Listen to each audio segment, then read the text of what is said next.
In my cup of Joe today, I want to talk about creating healthy boundaries for yourself.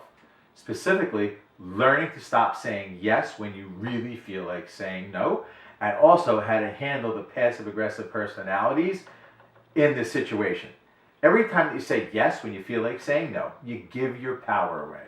How many of you say yes when you really feel no? You overobligate yourself, overwhelm yourself, do too much for others, and because of this, you spend a great deal of time in a place called fight or flight and overwhelmed feelings. You overbook your calendar and you're so rushed and you're so anxious to do everything that you're promised. You have to understand why you do what you do. If you don't know why you do what you do, you will keep on doing the same things over and over again, actually fulfilling a biochemical addiction to those feelings. The reason a large percent of society has challenges with boundaries is that they have challenges with commitment, and many people overcommit themselves.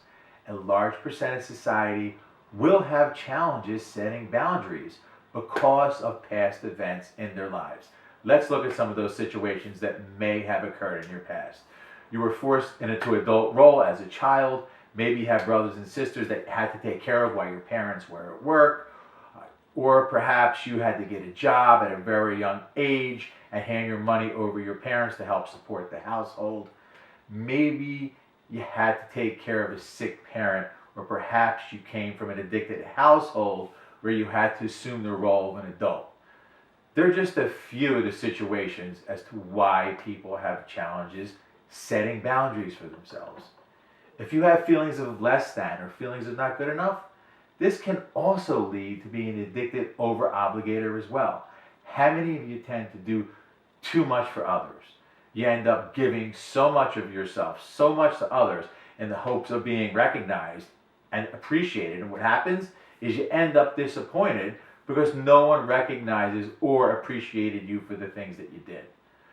Learn to become comfortable with telling someone that you're not able to commit at that time. Learn to become comfortable with the word no. Learn to pass on situations that you don't want to be in. Life is way too short to be somewhere where you don't want to be.